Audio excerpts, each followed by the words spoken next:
Fire it up.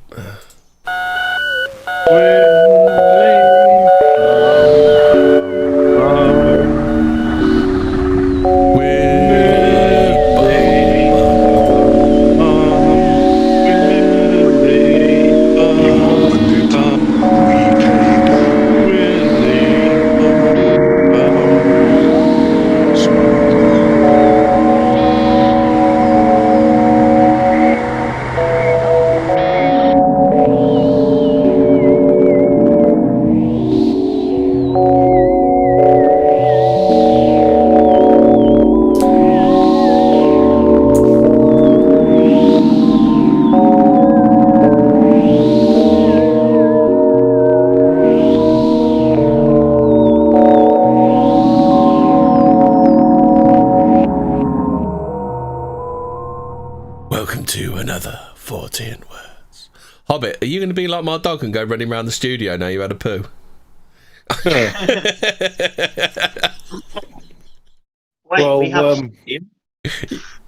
You always know when my dog's had a poo because he just comes belting in the house. I don't know why. Well, except for the time when he spots a hedgehog. But, yeah. You know. Well, that's pretty spoopy. That hedgehog, that masochist hedgehog that we came across. Hedgehogs actually very, very, very much enjoy being attacked by dogs. Very much. That hedgehog certainly seemed to enjoy it. Die, Sonic, die.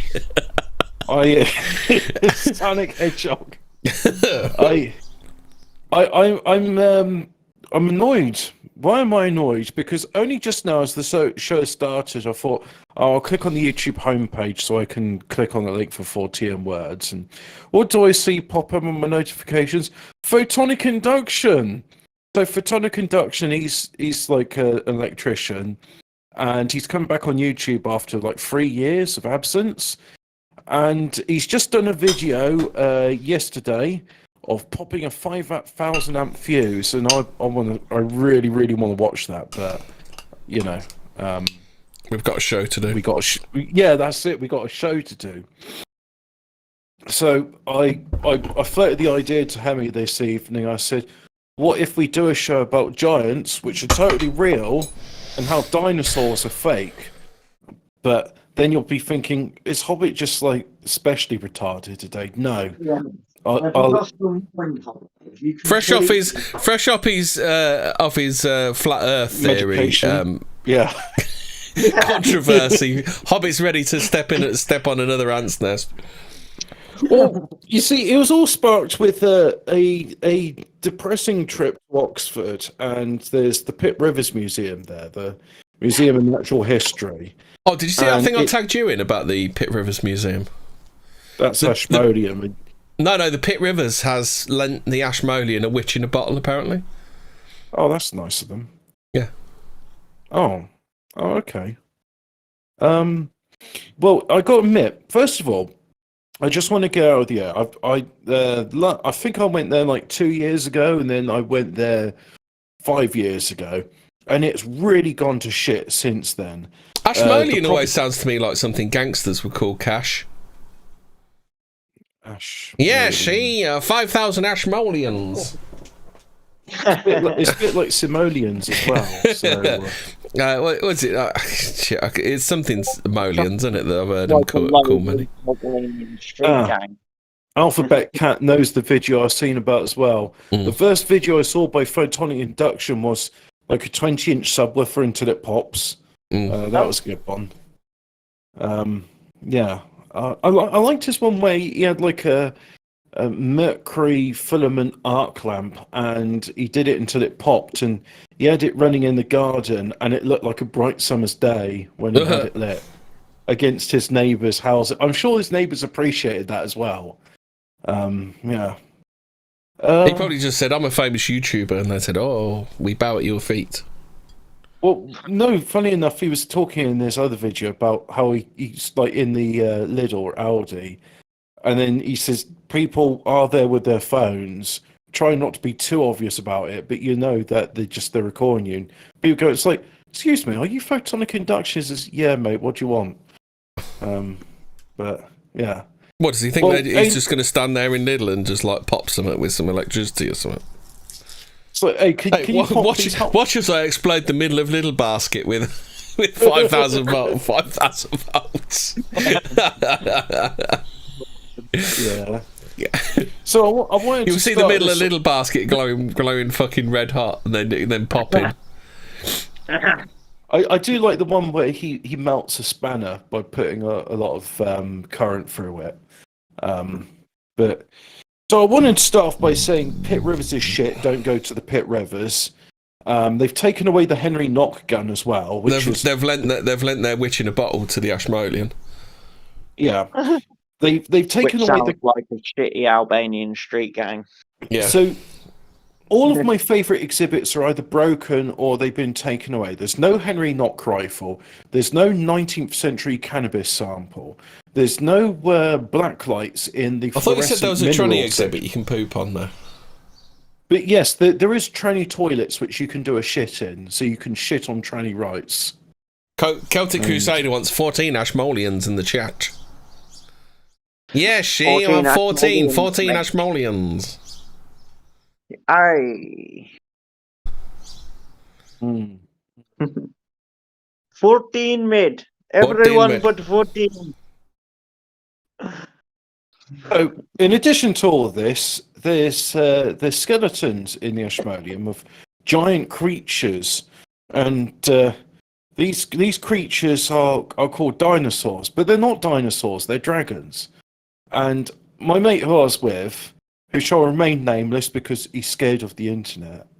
But he says, yeah. So he said, "Oh, come on, Hobbit." Actually, Capstan said he's going to do Dunblane with us, didn't he?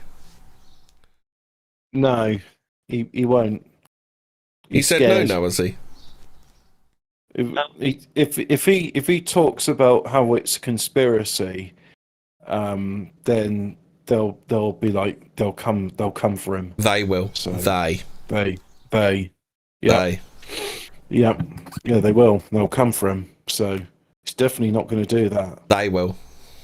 But Apparently, Dutton is currently interviewing the dude who led NA, Martin Webster.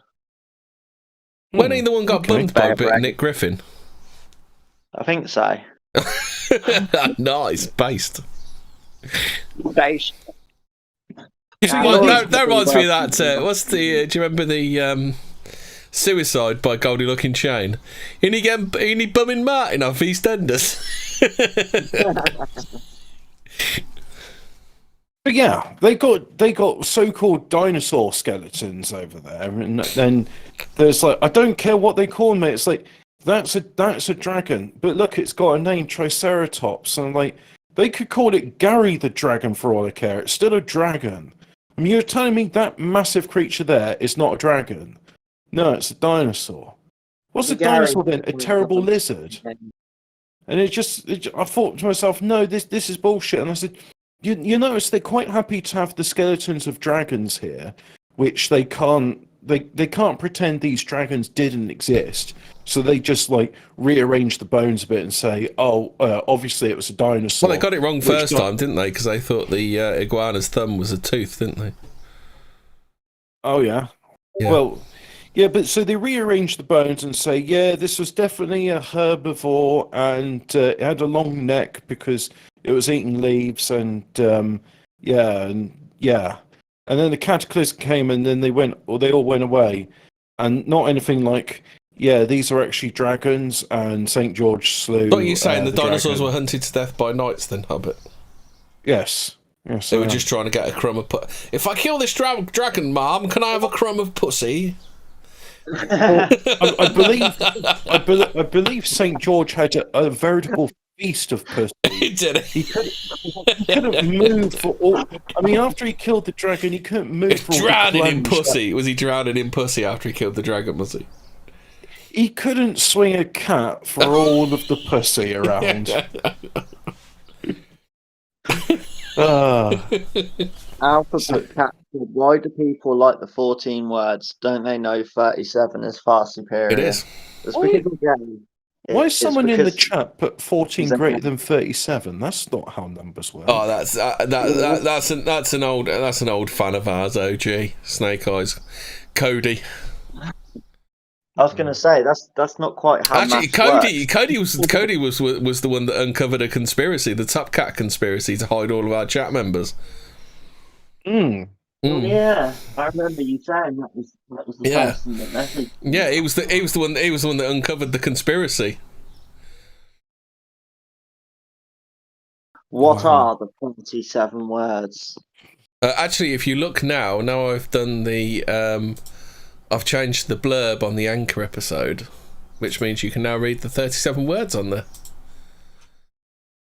Yeah. Are we going to do the 37 words then, are we? No. I wonder what 37 amp fuse. I wonder what 37 amp fuse is. God has endowed the British race with a worldwide empire that they may execute his sovereign purpose in the world. The victories you will have over the heathen are the victories of the nobler soul in man. I believe that's about 5 milliamps RMS. Yeah. And, how many kilobytes is that, Hobbit? And that's 13 amp fuse in every plug is every Englishman's right. Best plugs in the world, the English plugs. Yeah. But what does I keep wanting to say 37 amp fuse. What does a 5,000 amp fuse go into? Is that like for a substation or something? Yeah. I've seen a 30 amp fuse, but 37 amp fuse, you don't get those. The biggest I possess is a 600 amp fuse. I have a 600 amp fuse. Oh, is that a super in my collection? That's for a current transformer. CT metering or current transformer. Yeah. How autistic of you, Hemi. Oh, okay. I really should stop watching this while I'm doing the thing, but there's a graph here which I'm looking at. Oh, it's a graph. Is that why you're turgid right now, Hubbit? Graph. It's brilliant. So it's about class L fuses, and one side of it is current in amperes, and the other side is time in seconds. And then on the other side, it says melting time of current data at 600 volt fuses. 600 volt fuses. Okay. Damien said a 5,000 amp fuse is what PA fellas use in their vibrators. Oh, shut up, barking noises. Actually, I think you'll find that vibrators aren't a fuse device because they're just using low voltages in DC power supplies. Yeah.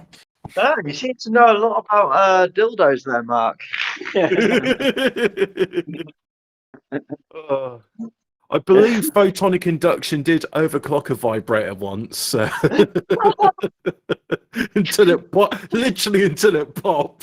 Right then, Hobbit, let me set off your autism. Okay then. So, use a calculator to divide the number of watts by the voltage.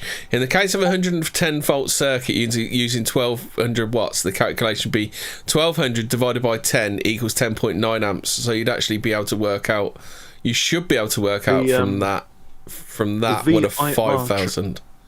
So it'd be 5,000 by 415, I would have thought. Because it's going to be three-phase, isn't it? So the VIR triangle. Yeah. I see. I wonder why current is I. Yeah, I don't know. Yeah, that's very clever there, Nick. That's very clever there. I like what you've done there. Hobbit is spot on dildo trivia. Yeah, straight out that was, wasn't it? He didn't even think about that, did he? Yeah. I like that name. I like that. Oh, good old reading out. Mr. Gurr. Nick upset Toppy the other day, didn't he? Oh dear. Yeah. Did he say that he can run more than 3 miles? No, because he doesn't have his full name and a photo in his thing. I see. So yeah, walking around the museum. So hold on a minute. So let's do this. So if you've got so how do you work that backwards then, Hobbit, to work out how many amps 5,000 volt? All right, so let's say if it was doing 500 volts, well, it's not doing 500 volts, so I'll use the calculator instead. 415 is standard three-phase. Yeah, so let's get... Where's my calculator? Calculator. Right. So 415 Yeah. volts times 5,000 amps No. equals... The calculation to work out amps is it watts divided by Well, I volts? know the amps. Watts I know divided the by amps. volts. Yeah, but like I Watts know divided by the volts equals amps. So it's... But mate, I've got the amp rating of the fuse, and I assume it's a three-phase fuse. Oh yeah, it's 5,000 divided 240 gives you amps, doesn't it? It's the amps that will kill you, isn't it? Not the voltage. Yeah. I have the current rating of the fuse. It's in the title, popping a 5,000 amp fuse. Yeah, what's the voltage? The voltage is shown in this graph. It says melting time, current data 600 volt fuses.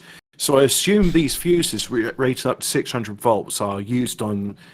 So that'd be standard three-phase 415. So they're 600. Yeah, they're 600 amps to give you the extra. So if you were doing 415 volts at 5,000 amps, you could run 2 megawatts or 2,075,000 watts before it starts to pop. Yep. Cool. So yeah. Anyway, thank you very much for joining our show about giants and dinosaurs. I hope you enjoyed a bit giant about fuses. Well, giants need giant fuses, don't they? Well, that's it, yeah. So this is, I think it's very pertinent that on the day we discuss giants and dinosaurs, which are actually a hoax and dragons are real, that photonic induction does one about giant fuses. So very good. Right. So we had a look at the dragons, which they call dinosaurs. And then we had a look at some of the fossilized remains of giant insects. And absolutely massive spiders as well. And now, those creatures can't exist in our current world because the oxygen content is not rich enough in their atmosphere. Insects and spiders don't have lungs; they have breathing tubes. Does that mean that Greta Thunberg's trying to create giant spiders to kill us all? Well, if we don't have enough plants from not enough carbon dioxide, then we'll have even less oxygen. Well, she's trying to cut carbon dioxide to kill the plants off, isn't she? Yeah, which means we won't have any oxygen. So then we'll just be yeah, dead. but we'll die with giant insects, won't we? But there won't be enough oxygen for the giant insects. Oh, what? So during the prehistoric era, it was oxygen rich. Then was it? Well, this is the thing. It'd be very interesting to know what a prehistoric ancient world was like because. Well, the world's only 6,000 years old, isn't it? I bet. Oh, is it? According to the Bible, I thought this is where you were going. I bet. No, the Bible doesn't say it's 6,000 years old. That was some Christian scholar who just said, well, based on all the genealogies going back to Adam, it can only be 6,000 years. And it was like, for a start, your maths is a bit wrong. But secondly, no, you're wrong. Anyway, these creatures... On eHow.co.uk, on eHow UK, tells you how to make bromine water in the chemistry lab. Do we want to do that to calm Toppy down? Well, that's an interesting aside, but I want to talk about how. Because didn't they used to put bromine in the soldier's tea to stop them getting to Randy? I think it was lithium or saltpeter. Bromide, wasn't it? No, that's just toxic. It's not gonna bromine. No, the one they had in the Walt Disney's canteen was saltpeter. But I'm going to talk about breathing tubules, which insects and spiders have. They don't so you don't want lungs. to talk about Mauschwitz, which is what they call Disney. Well, the workers used to call Disney, and they got banned from calling it. Well, maybe we'll get over that one with everybody's favourite Austrian painter, but that's an episode for another day. I want to. So the fact is, these insects, the size they are is dictated by a number of factors, but the ultimate factor is their bodies can't be so big that the oxygen can't diffuse into the ichor, which is what they have instead of blood. Same as spiders. So if you've got a more oxygen-rich atmosphere, you can have insects which grow larger. There also may be some speculation as maybe Earth's gravity was less in those days. I don't know. Possibly, maybe, or maybe giants are working on some other principle that we don't know. There are more substantiated reports that bromide was used in the food served at some concentration camps during the Holocaust to both chemically restrain the interned and prevent menstruation in women. I also heard they were using fluoride in their water because they wanted their teeth to be strong. Fucking hell, it was a proper... Jesus Christ. How did Third Reich afford all these chemicals they were putting in prisoners' water? Why did they afford them as well? Why don't you say, well, look, there's a river there, you can drink from that, and, shit in the other end. See if we can. Anyway, carry on, Hobbit, as you were saying. So breathing tubules, they're a great thing. They dictate the size of insects, and we have got... Yeah, No Fun Zone says the deciding factor for the size of all animals is whether or not it would be cool to see Godzilla fight them. Good point.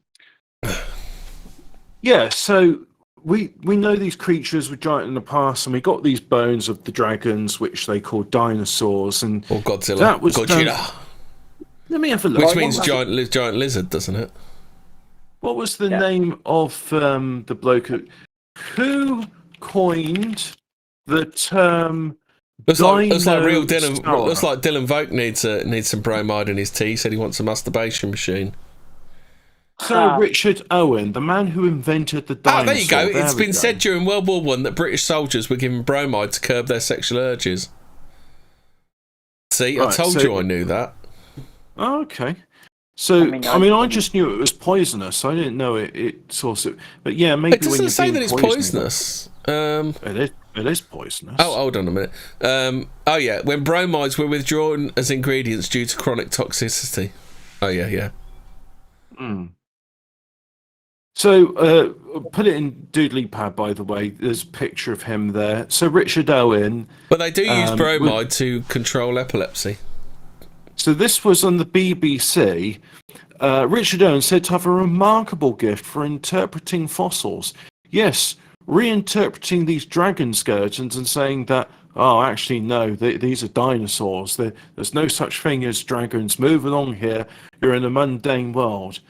And then he who should not be named, which is definitely not Capstan, said, why do you believe all this stuff? And I said... Look, they're trying to pull us into a mundane world where we're all What did you say? Why do you believe all this stuff, Capstan? That's what you should have said to him. You said, why do you believe all this stuff? And then he'll be forced to say, because I was told it at school, innit? But then that would be... Yeah, except he wouldn't say that, because he would go on a long-winded thing. And as you and the Capstan, audience long-winded? I don't think so. Is this the same Capstan that I know? You're talking about long. I don't think Capstan would do anything long-winded. I really don't. So, as you and the audience may appreciate, I'm not particularly interested in the opinions of others, and especially not when I've got a story to tell, like about dinosaurs and giants being real. No, dinosaurs are a hoax. Dragons are real. That's it. There we go. And I said, look. They're trying to put into Look, Hobbit, this. What I'm doing is I'm doing the classic narration method. I'm inserting myself as a member of the chat. There we go. That's it. Yeah. That's it. You know, when lazy people write characters in. Oh no, because obviously you couldn't get this highly complicated story we're telling. So what we'll do, we'll put a kid in it, and that's like a self-insert. That's like a self-insert for the viewer, don't they? Yes. That's the one. But, if it wasn't for this stuff... Barry George killed Jan's dildo. It doesn't work anymore. I could have probably got this done by now. I could have done it all. Look, we got 2 hours to do, Hobbit. That's why I'm padding. I know. So what we've got is a mundane world, and it's a boring world where you're just random happenstance, and you're just random ball of rock and just random bit of dirt, and you shouldn't even be here really. And the fact you're alive is an aberration. You should go back to your default state of being dead matter. Yeah, why don't you just fucking die? You fucking absolute waste of space. there was no such thing as dragons. They're definitely not mythical creatures. And dinosaurs, they existed, but then like some cataclysm happened, they all wiped out, which is probably the same fate that will happen to you, because cataclysms come and go, and ultimately it means that all the dinosaur achievements, i.e. all of your achievements, will amount to nothing as well. So the thing is, they can't hide, and they don't hide, or maybe they're hiding in plain sight, the evidence of dragons. Keep calling them dinosaurs, they're dragons. Terrible And the same lizards. with the giant. Yeah, and the same with the giant insects as well. They don't hide those things because they just think it's better to say, "Oh yeah, they existed, but then there was this terrible cataclysm, and now they're all gone, and that's it." It's like, oh, so you're telling me the world was a very different place back then with dinosaurs, but when it comes to giants, as in giant skeletons, they all of those are hidden. And What this if? is one of the What things- if Hobbit? This is something I think about now and again. What if God was an astronaut? So what he did was he cleared away the dinosaurs. He holocausted all of the dinosaurs so he could plant human beings on the earth. So I mean, yeah, that's one theory, and yeah. But what if like the dragons existed, and humanity was subject to their tyranny? Oh, that's a for good while? film, isn't it? You seen that one with him out of Batman, isn't it? About No, the I haven't. dragons. So the Christian Bale. Christian Bale Hobbit? and the other guy, the guy who got bummed in. No, not the guy that got bummed in thingy. What's his that's name? not the Hobbit then. Fuck, what's his name? Well, I can't even remember what the film's called. Hold on, I'm fucking completely Alzheimer's here. I'll be back in a minute. Right. So, dinosaurs are not real. Dragons are real, and giants are real as well. And the fact is, all of these archaeological digs where they're sort of going, oh yeah, we're trying to uncover the truth of what was once before, buried underneath all this mud, and no one questions like, so why is there all this mud here that buried all this stuff and seem to preserve their bodies? Which in itself is an interesting question. No, what they're doing there is they're covering up the truth. They're digging it up to make sure nobody else can see it.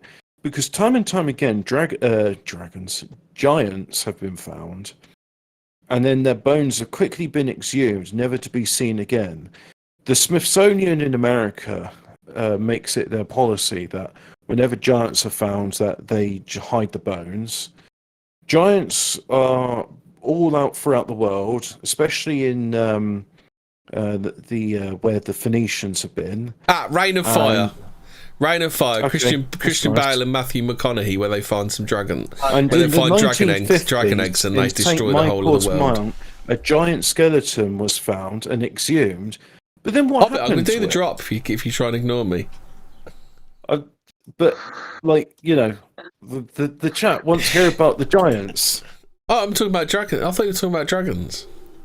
Yes, we are. And Oh, we're Gerard talking about Butler's in it. giants as well. Gerard Butler is in it as well. Good film. Rain of Fire, 2002. Skeleton found in St. Michael's. Jim Cook says, Mount. everyone knows the dinosaurs migrated inside the Hollow Earth because that's where they live with. What's his fucking name? Kazar, was it? The Marvel Comics guy who lived in the tip of the end of the world. It's annoying. I look for giants at St. Michael's Mount, and it talks about the ghosts of St. Michael's Mount instead. What's this one? It's in the Bible. Wait.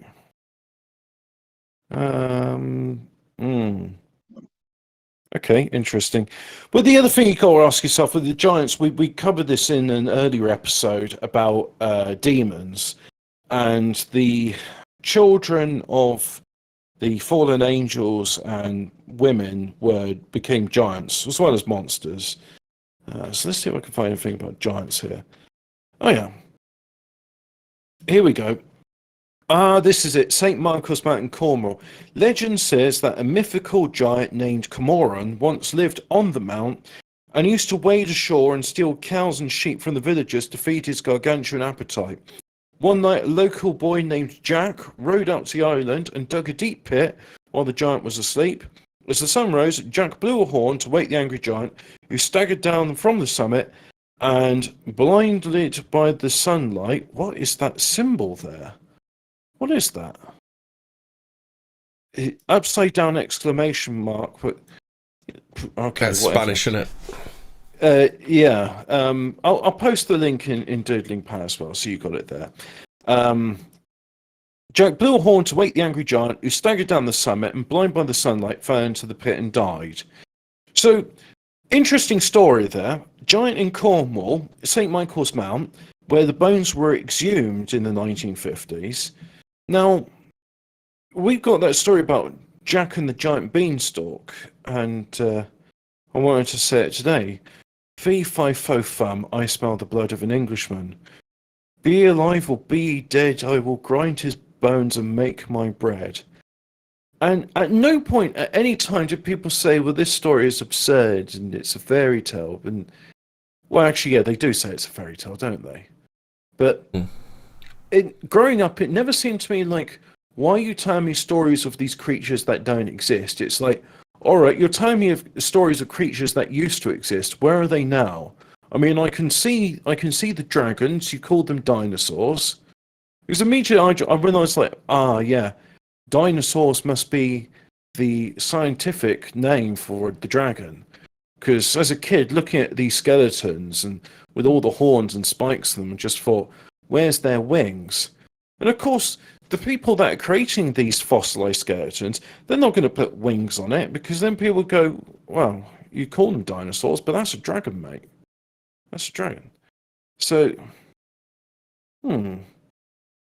this is quite interesting, actually. I'm reading a bit more about St. Michael's Mount, and they talk about the French equivalent called Mont Saint-Michel, which is very pretty. I've got to visit it sometime. Before the construction of the first monastic establishment in the 8th century, the island was also called the Montetum. According to legend, the Archangel Michael appeared to Saint Aubert, Archbishop of Avranches, in 708 AD, and instructed him to build a church on the rocky islet. You're going to talk about the Giant's Causeway, Hobbit? Yeah, we can talk about that as well. Aubert repeatedly ignored the angel's instruction until Michael burnt a hole in the bishop's skull with his finger. Oh, that's nice. Yeah, Komodo dragons don't have wings, Hobbit. What are you talking about? Oh, yeah, there we go. So, and they're dragons. That's it. Yeah, definitely a fire-breathing dragon. Anyway, I'll talk about Khazar from the comics. He first appeared in X-Men number 10, March 1965. He lives in the dinosaur-populated Savage Land, which was hidden beneath Antarctica by extraterrestrials. The character was based on his pulp magazine namesake, only to the extent he used the same name and rough jungle lord concept. Stan Lee has admitted that he never even read any of the original Khazar stories. Why would he? Yeah. So no, I was just trying to find about the giant and more about the giant buried at St. Michael's Mount in Cornwall. And instead of there's this, I got to read more about this now, but they're showing this ley line that goes all the way from Penzance, crosses Bodmin, goes through Taunton, Glastonbury, Devizes. Have I been to Devizes? I think yes, I have actually. Goes through Luton, the ancient mystical centre of Luton, and then ends at Great Yarmouth. Yeah, exactly. And so, what is the? This is the St. Michael's ley. So, what did St. George kill then? Says Marco Coletti Spaghetti. A dragon. Here be dragons. Yeah, that's it. Did he kill the last one? Well, I don't know of any stories that had. I don't. Do you recall reading a story saying that after St. George, this bloke killed a dragon? I don't think there's any. So that must have been the last dragon. Yeah. Okay, so just a bit of a tangent here. The St. Michael's Lay in England.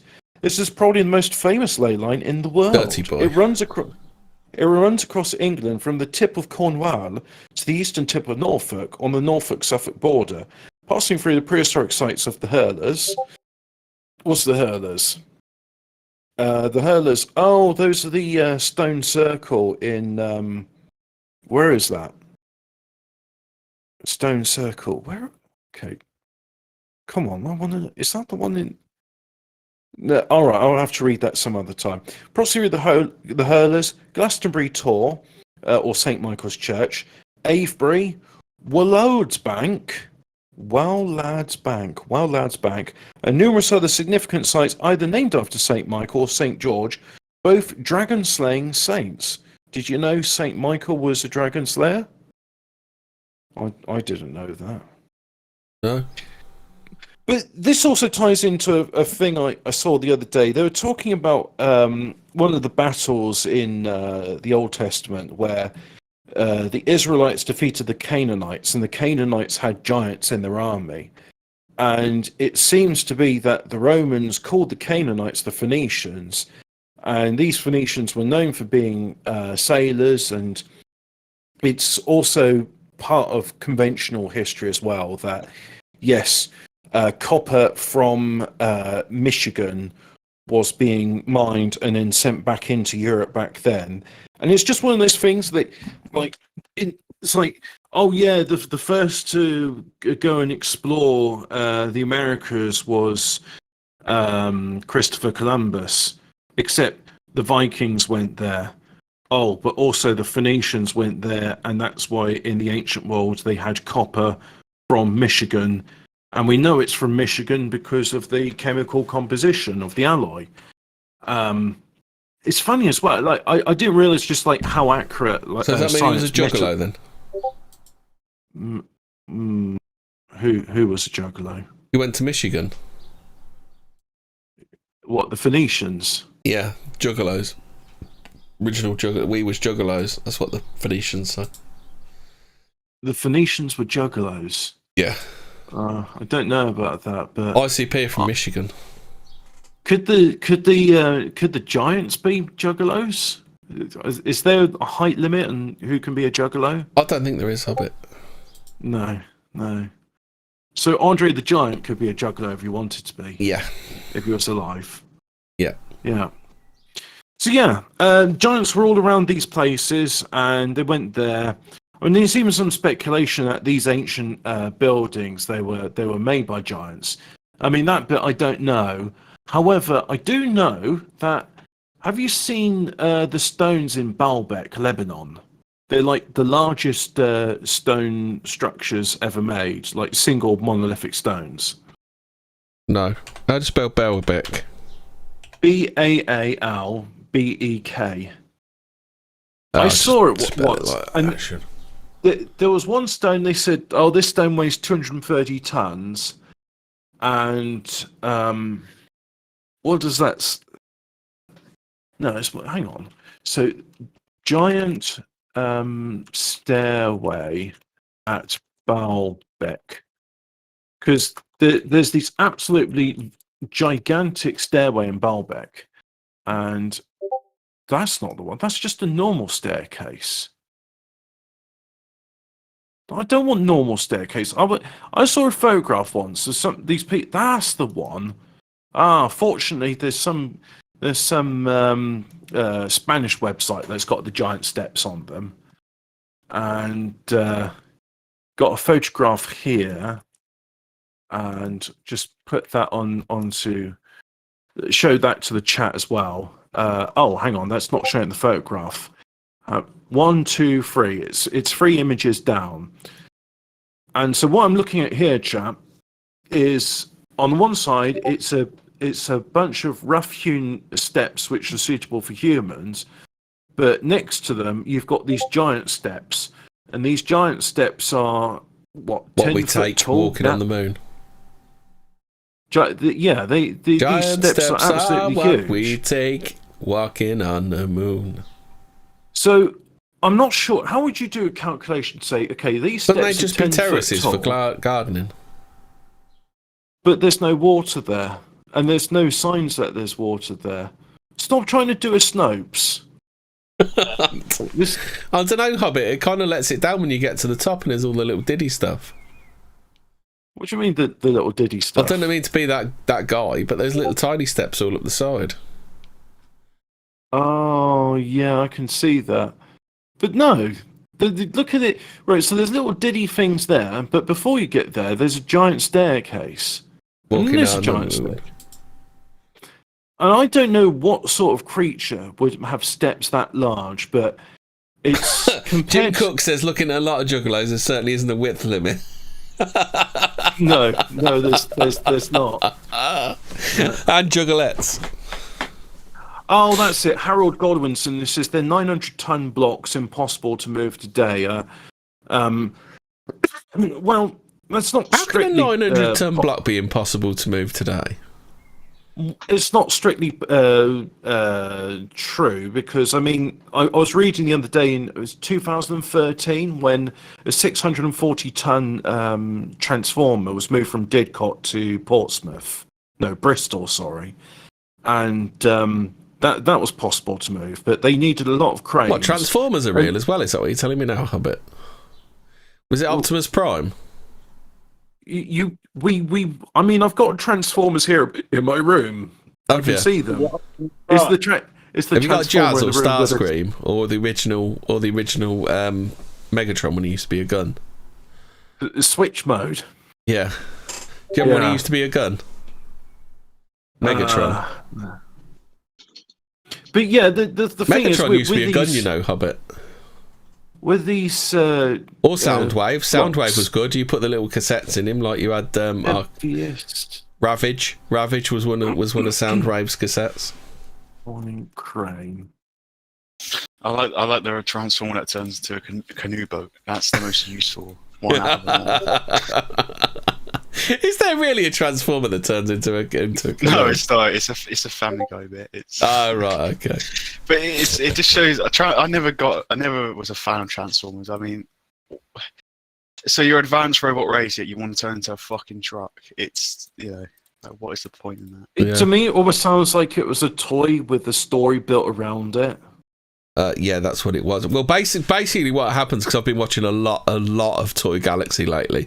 So what they used to do was they'd invent the toy, but the Japanese were fine with it just being a toy. So what would happen with the Yanks would buy it and then they'd build a story around it. Okay, so I'm looking at the largest crane in the world, and it's currently. So in Transformers Somerset. were actually two different types. There are actually two different types of toy. So you have one lot which was called something, and then the other lot was something. So that's like because you had like the die-cast Transformers, and then you had like the plasticky Transformers. The plasticky Transformers were the different type. I had Lego. So the world's largest crane in the world. It's set to begin work on the nuclear power station at Hinkley Point. It's 250 meters tall, and it's able to carry 5,000 tons in a single lift. So it would be able to lift one of those stones in Lebanon, which weighs 900 tons. Yeah. However, why have they bombed it yet? It's in Lebanon. Well, I mean, it's a massive stone, and it's away from major urban areas. So I guess it's away from major urban people as well. I guess it's not of that much interest to the people there, so they just leave it alone. But the fact is that, I mean, that's advanced. That's got to be a Yank tourist in the foreground, doesn't it? With his denim shorts. And that's using hydraulics and motors and electricity and all that stuff. But apparently, Bronze Age people who just barely gone out of hunter-gatherer existence were like, yeah, mate, I'll just carve that 900-ton block, and we'll get a bunch of slaves to like use some rollers, and we've got trees which, like, the wood won't just immediately crush under the weight of 900 tons of stone. Oh yeah, and we've also built a perfectly flat road. Well, which bit's a solid stone? Because none of that's a solid stone, is it? No, but the large stone of Baalbek in Lebanon, it's not in this blog. You've not got a picture of it? Hang on. Baalbek stone, 900 tons.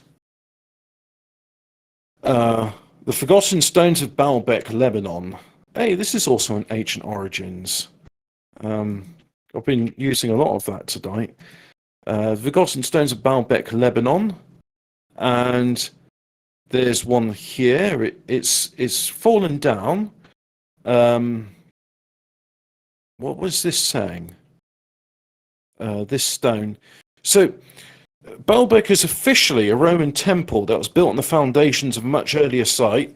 Some of the foundation stones that make up the main platform weighing around 800 to 1,000 tons. Look at that, some dirty buggers graffitied it. Dirty Arabs. Yeah, well, that doesn't look like Arabic graffiti. But see, yeah, they say the true origins of the site is shrouded in mystery. The Romans called it Heliopolis, with its namesake in Egypt. So that denotes sun, then, does it? Heliopolis. Yeah, it is. Scholars and independent researchers argue. They love showing that Batman thing, don't they? From the Ancient Origins magazine cover, the Batman, the thing that looks like Batman, isn't that? I thought that was shown to be a hoax, weren't it? Okay. But so yeah, and it sort of you see it backs up. It's on the same page, but down the left-hand side. Paragraph.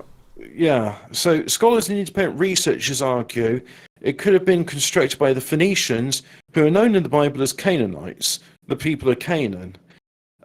So it also refers to this area as being inhabited by giants. Also in the Bible, Baalbek appears. Is that the original Canaanites or the ones that replaced the Canaanites, but still called themselves Canaanites? Oh, mate, like I don't know. I mean, I don't understand why why everyone else calls it Baalbek, but in the Bible it's known as Baal-Ath. But yeah. So yeah, giants are real, dragons are real. The world's not mundane as they're having. But this is actually something. You're not going to mention the giant burial mounds that are in the UK?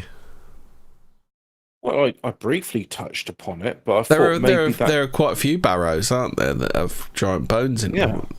Aren't there? Well, yeah, because the Phoenicians went as far west as they went as far west as Michigan, but they were in England as well. And I talked about Camoran, the giant who was at St. Michael's Mount in Cornwall. And what I want to say with all this stuff is that it seems to me, starting from the Enlightenment, possibly earlier than that, a lot of stuff was done to divorce people from the nature of God. And you couldn't just sort of say God doesn't exist, because people are just like, yeah, you're an idiot, mate, that's blasphemy. Of course he's real. He's church every Sunday. So you couldn't just immediately go away with this atheism larp, because, I mean, we see atheists as I'm not going to use the term, they are cringe-inducing, but that term gets used too often to mean someone's really gay. So atheists are really gay, and so you could just imagine, like 500 years ago, if not longer, that would have been an even harder sell. So the first thing you do is you start saying people like, wow, there's no dragons around here. Yeah, dragons never existed. Oh, yeah, it was just a story just told to keep you scared. Oh, okay. Dragons aren't real then. All right, take your word for it. Yeah, and there's no such thing as giants either. But what about the giant skeleton Farmer Giles found? Yeah, but you know Farmer Giles, he's always on the scrumpy, isn't he? Maybe you shouldn't believe his stories. There's no such... And anyway, have you ever uncovered a giant skeleton? No, I've never. See? Giants aren't real. Oh, okay then. Fast forward about 500 years. 300 years.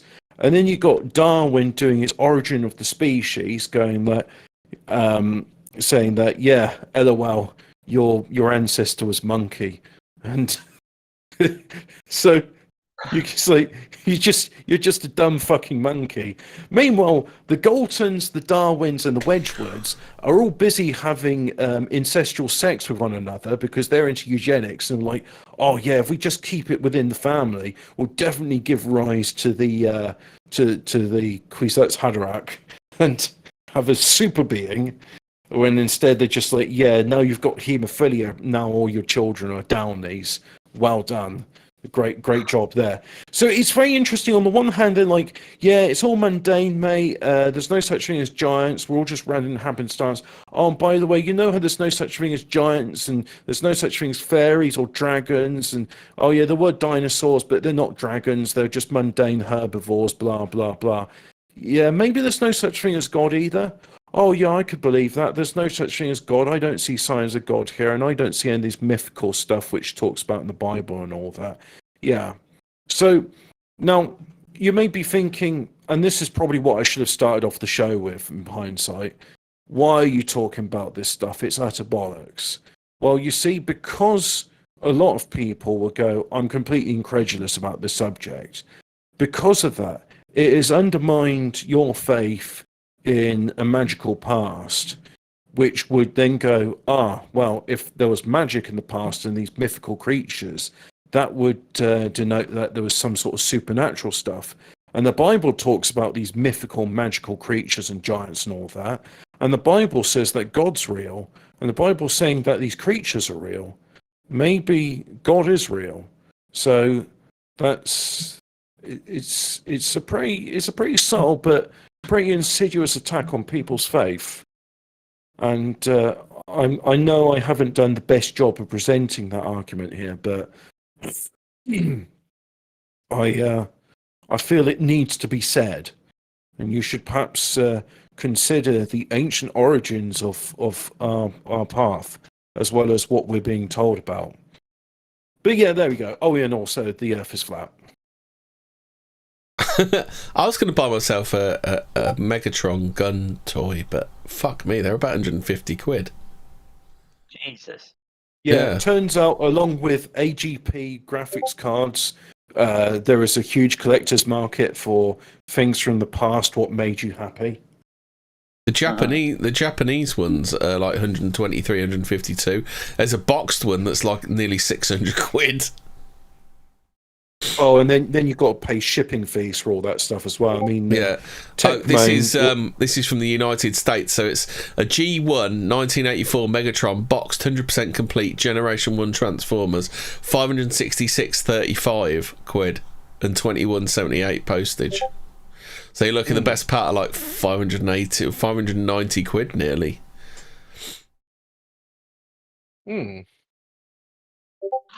So if you do see a Megatron at a boot sale, snap it up, lads. You'll make yourself a packet. So what's your take on this theory that I've got? That this idea that there's no such thing as giants or dragons, and there was nothing magical. There's nothing mystical, magical, mysterious about our past, and it's all mundane. Therefore, it could be a bit of both, where it probably wasn't as magical, but there still were like giants and things. Well, I don't know how magical the past was, but I think a lot of stuff. I mean, I always had this theory that there was magic in the past, but then what they did is they convinced people that it's a mundane world, no such thing as magic, and the reason they do that is so that I think they're working on the theory that competition's a sin. So that the less people you got practicing magic, then the few people practicing magic left will have power over all those that aren't doing it. Because even if those people going, oh yeah, magic's a load of bollocks. Do you think that's really why they didn't like Aleister Crowley then? They didn't like him?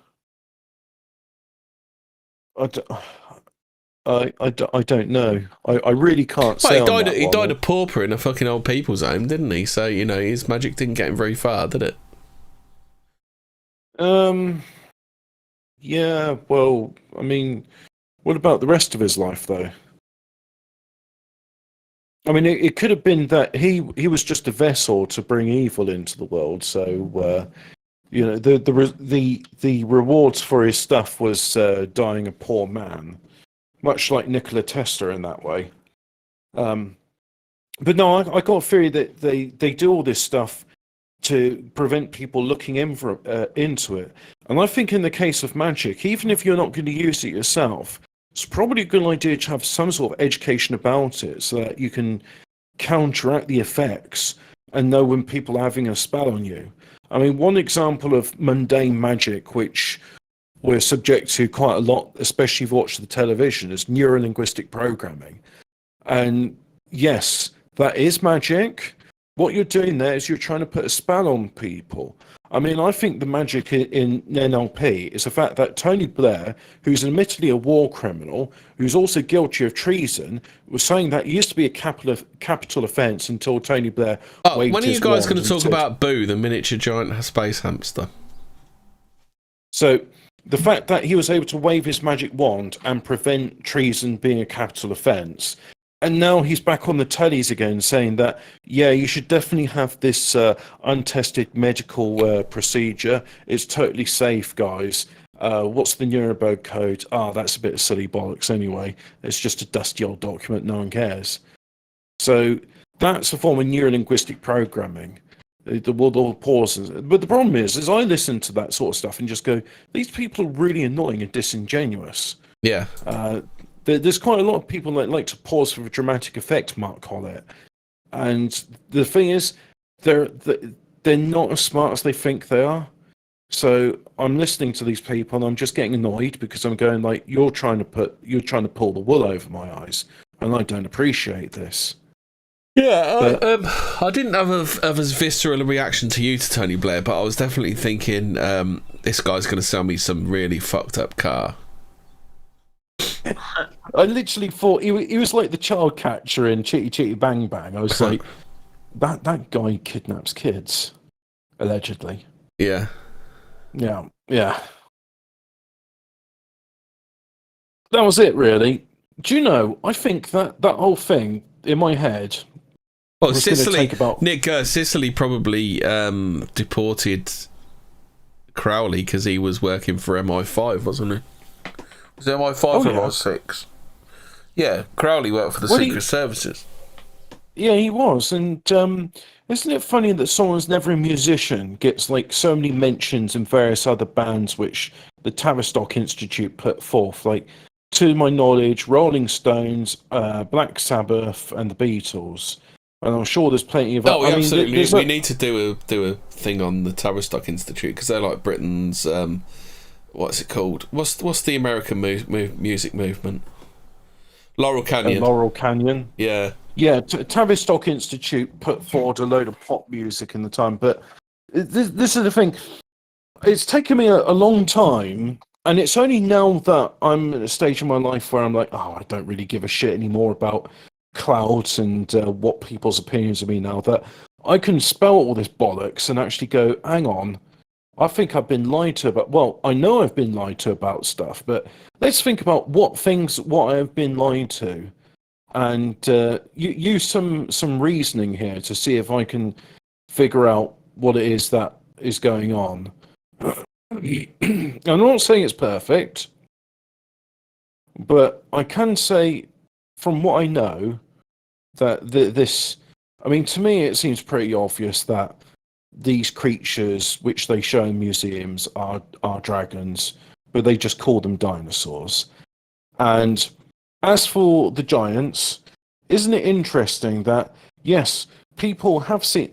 There's people around about my grandfather's age who have seen these giant skeletons. And there was chat, I'm actually asking you to look up this video. Not now, but later on. Type in giants, Sardinia. You can put the Sicily. link in chat, Hobbit. Yeah, but I don't know what the link is. Oh, well, I'm sure if you type in giants, there's loads of people talking about giants on YouTube. But one I saw a while ago, it was saying like, yeah, I'm 90 years old and I was working in the field with my father and I dug up these bones and I was like, that's a femur bone. But it's like, Yeah, but this femur bone is 6 foot long. How long's the normal femur bone? Like 2 foot long, something? So So that creature. do you think dinosaurs are there to hide giant bones then? I think dinosaurs, what they've done there is like, we can't hide all of these creatures. So they've done a different approach to it. They hide in plain sight. And that probably even gives some sort of like, what's the word I'm looking for? Like some sort of like plausible deniability. So they'll put the dragon skeletons in museums, and then they'll rearrange the bones slightly, and they'll hide the wings and say, "Oh yeah, look, these creatures, they're definitely dinosaurs." But then someone says, "Well, is there any other giant skeletons?" Well, a lot of No. wings wouldn't be about, would they? Because I should assume they're a lot of cartilage, aren't they? Well, yeah, and who knows? But the other thing as well is like when they're digging up these dragon skeletons, what's to stop them going like, right, that thing there will make it clear and unambiguous that the thing you've got there is a dragon. So we're just going to smash that. And again, so Well, giant skeletons have been hidden. It's well documented, isn't it? well, yeah, this is the thing. I mean, you don't have to look too far to see that. Doesn't the Smithsonian have a giant skeleton that they never put out? Well, that's what I'm saying. You don't have to look too far to see that the Smithsonian, not only do they have a giant skeletons, they have masses of giant skeletons. And whenever giants are found in the United States, the Smithsonian are there faster than the FBI were with suspected white supremacist. Right. Oh, I found 13 giant human skeletons, real or fake. Real. They're all Right. real. Even the fake ones are real. Yeah. Especially the fake ones. I'll put it in. It's in the doodly pad now for you, Hobbit, so you can go along with me. Oh, cool. That looks like it's been photoshopped. I'm not gonna lie. But you would say that, wouldn't you? Well, I would say that if it looks like it's been photoshopped. But they want you to think it's been photoshopped, so they're going to put some obvious fakes in there, so you'll never question like the ones like that is real. There's also a coloured version, Hobbit. Someone sepia'd it. Oh yeah. Yeah. This skull was found in Spain. My favourite fake. Okay. Well, these look giant obviously hub. fake. They're shit, aren't they? Yeah. Yeah, that's the idea. These are disinformation, aren't they? But I'm looking at some of these skulls, and they don't look fake to me. Some of the stuff like, I mean, one of them they have here is mummy. Well, you don't really alien, trust the ones from India, do you? I mean, I don't know where these creatures are. The famous Egyptian giant Well, skeletons this one's photo. you gone to number 8, the mummy alien or giant skull found in Peru. There's nothing around it for reference, so I can't say what size that is. God, you're such a skeptic, Hobbit. The body measured 20 inches, while the head is also about 20 inches. Okay. Below that, there's the famous the famous Egyptian giant skeleton's photo. I've never seen that one before. It's a broken piece of land after an earthquake, and someone photoshopped the skulls in. I like how the caption underneath it. This one has been proven over and over again online to be a fake. Yeah. There is another photo online. The skeleton's not even in the picture. All right. Okay. Yeah, there's some pretty bad photoshopping going on in some of these.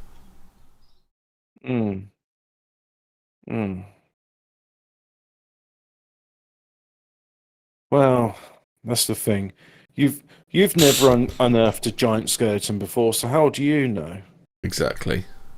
Yeah. So there you go. So, see, there's a bit too much of Ian in you. How about this one then? Infinity Explorers: Discovery of Giant Skeletons by. See that these look a lot better. Oh, Hobbit. Okay, let's have a look at these. You're gonna. So what we got there? We got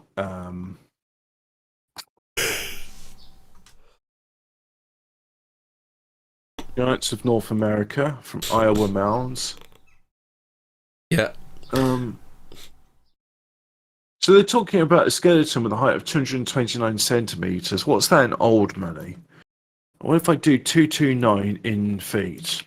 Yeah. So 229 in feet, and then it should. So that's 7.5 foot tall. Well, Andre the Giant was that tall, wasn't he? That's not really giant. So when you're talking about giants, we were obviously talking about people like Goliath. So what sort of height do you think Goliath was then? I don't know. Does it say in the Bible what height was Goliath? Let's see. What height was Goliath? How tall was Goliath? I want the answer. 9 foot. Okay. 9 feet tall. Yeah. I know, You that's see, from Goliath's a TV height was series. 6 cubits and 1 span. Taking a cubit to be approximately 18 inches and a span to equal 6. Okay, alright. So that's 6 times 18. Yeah, that's why they're saying he's 9 foot 6 inches tall. Yeah. Mm. So 9 foot 6 he was. Yeah. His bronze armor alone weighed 125 pounds. So this is from Samael. He had a helmet of bronze on his head. He was armed with a coat of mail. The weight of the coat was 5,000 shekels of bronze. 5,000 shekels. Ooh. Yeah, shekel was weight of it. So 1,000 shekels of bronze weight. Let's find out. Funny enough, the first thing that comes up when I type in shekels of bronze is the 1 Samuel 17:15, the armor he wears. The base unit of Roman weight was the libra. Yep, that's a pound. But what's a shekel? Oh, is that why a pound to us is LB? Yeah. It comes from Roman pounds. Libra. No, lira. Oh, no, libra is also Italian money. Yeah, but that's Italian for a pound. Lira. And funny enough, in the French for pound is livre, and I believe the franc is also like one pound of weight. So according to this, there is 11 shekels per gram, or 11.34 shekels per gram. But if you want it in metric, Did you know there was a man named Balaam who had a donkey that talked in Numbers 22:28? Yeah, isn't the donkey supposed to be the devil or Satan? Is it? Yeah. So the shekels actually are quite a small weight then, because if you've got 11.34 shekels per gram, I'm guessing like a shekel was like a... No, it's not the devil, because it says, "Then the Lord opened the mouth of the donkey, and she said to Balaam, 'What have I done to you that you have struck me these 3 times?'"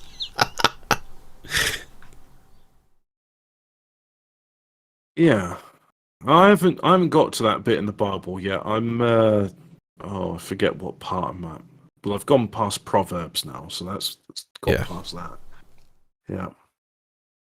Do you want to do some unexplained mysteries, or should we do some more about giants? Because I'm quite happy to talk more about some giants. Let's keep talking giants. Yeah. Oh, Bear Ray says, I have a fear that the Mandela effect is in fact experimentation and social gaslighting. Yeah, it could be that. But Bear Ray, why go for the most mundane explanation when the most fantastical explanation's also there as well? Yeah. The Mandela effect exists because a portal to another dimension, HAL. Yeah, you got to remember a cubit. Switzerland. A cubit isn't necessarily 18 inches. It's the length of a man's arm from his elbow to the tip of his fingers. I think that's about 50 centimeters, isn't it? Well, like, you know, I'm happy to say it's 18 inches, and a yard is like 3 foot. And a foot is 12 inches, and an inch is a thumb. So, yeah.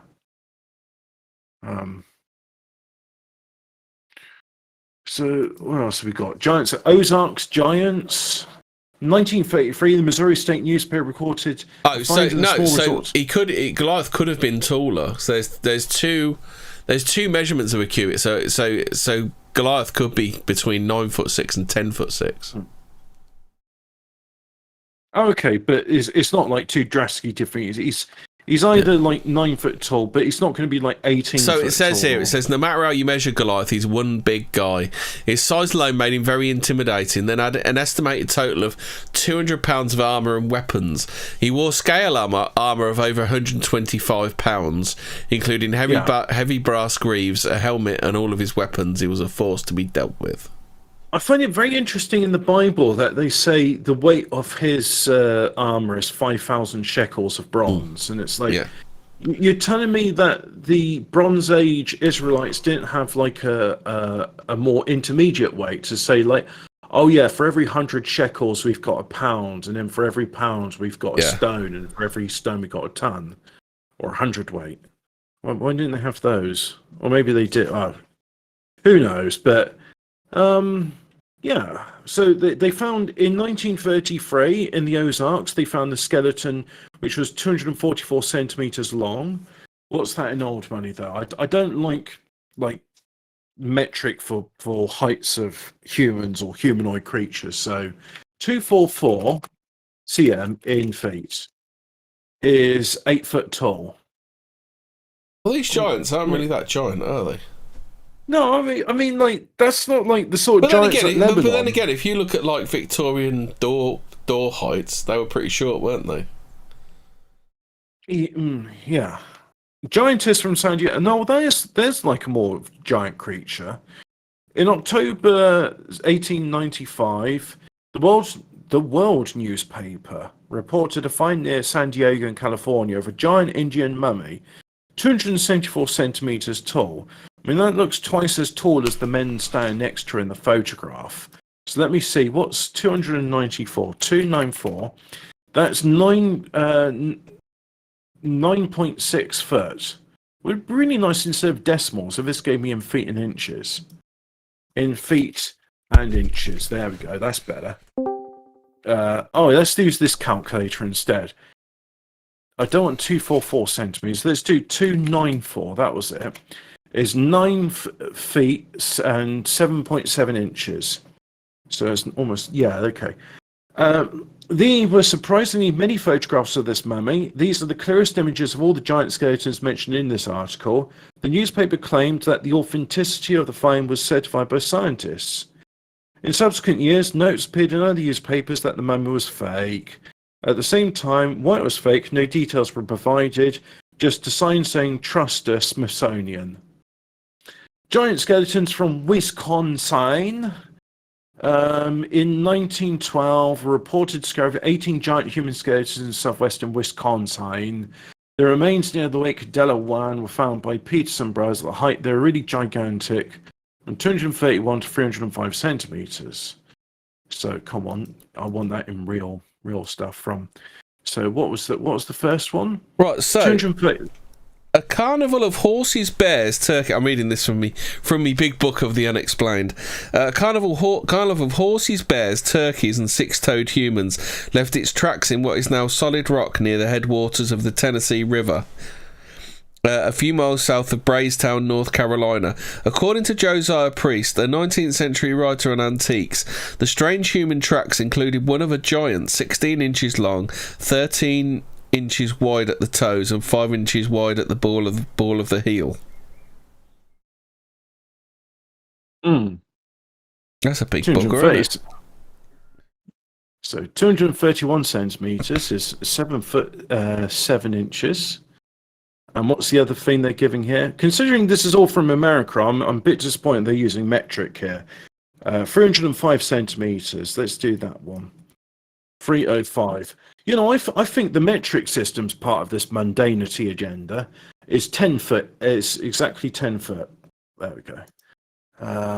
How about this one? Here's another one from our big book of the unexplained. Giant tracks, seemingly of a human being, were found by a government trapper in the Alkali Flats area of Great White Sands, New Mexico, in 1931. A year later, a party of 4, including O. Fred Arthur, supervisor of the Lincoln National Forest, set out to investigate the tracks, with the trapper Ellis Wright as their guide. They found 13 imprints crossing a relic desert basin in the eastern foothills of the San Andres Mountains. Despite the great size of the tracks, the investigators were convinced they were left by humans, for the print was perfect and even the instep was plainly marked. The oval shape the prints are 16 to 22 inches long and 8 to 12 inches wide, with a distance between them of about 5 feet and a separation in width of 2 feet. The site was revisited in 1972, 74 and 81, and more of the tracks were found. When they were first studied, it had been noted that the imprints were 2.5 inches deep, but in 1974, 42 years later, they were 1 to 1.5 inches above the level of the ground. The compacting of the soft earth by the heavy tread of the creature had preserved the prints, while the surrounding soil had been eroded by wind and occasional rain. By 1981, the tracks stood pedestal-like a few inches above the desert floor. There is no doubt that the prints were those of living creatures. One suggestion is they were made as recently as the 1850s by US Army camels. A more considered view is they were at least 10,000 years old and belonged to a now-extinct native camel or mammoth. But the spacing of the footprints seems to suggest a two-legged creature. The mysterious tracks have been protected for further study by archaeologists. I didn't want to get onto the metric system, but reading that previous article, I got really frustrated with just like the constant use of it, and it just there's some stuff where centimeters is a good measurement. Like if you're making a machine, a centimeter is a good sort of measurement to use. But if you're dealing with like human measurements, you know what? Maybe like for machines, you should be using like 1/16 of an inch as well, or 1/8 of an inch. I don't know about you, but I find dealing with fractions a lot easier than dealing with decimals. I mean, if someone tells me like that giant is 244 centimeters tall, I can't in my mind's eye see what 244 centimeters tall is. But if someone said to me, that's 9 foot 5 inches, I'm like, oh, okay, well, if I height in humans makes no sense to me unless it's in feet and inches. Yeah, because like if I'm 4 foot 5 inches tall, then and if something's 9 foot, then that's more than 2 me's. So that's, because, hobbits, quite tall for a hobbit. How about this one then? In 1882, huge footprints, strongly resembling those of a human wearing shoes, were found in a layer of sandstone in the yard of the state prison near Carson City, Nevada, during quarrying operations. The prints were from 18 to 20 inches long and about 8 inches wide. The stride was from 2.5 feet to more than 3 feet, and the distance between the left and right tracks, the straddle, was 18 or 19 inches. Numerous other tracks or animals resembling horses, deer, elephants and wolves were found in the same layer of sandstone. Since the size of the prints and the age of the rock in which they were found, from 2 to 3 million years, argued against a human or even a hominid origin, the prints were ascribed to a more acceptable source, a giant ground sloth. It is thought that these animals could stand upright, but only using their tails as additional support. However, no track of a tail was found at this site. It was also suggested that the animal may have walked on 4 feet, but that its hind feet fell almost exactly into the tracks left by its front feet, thereby creating a bipedal impression. But this fails to account for the fact that the prints showed no evidence of toe marks.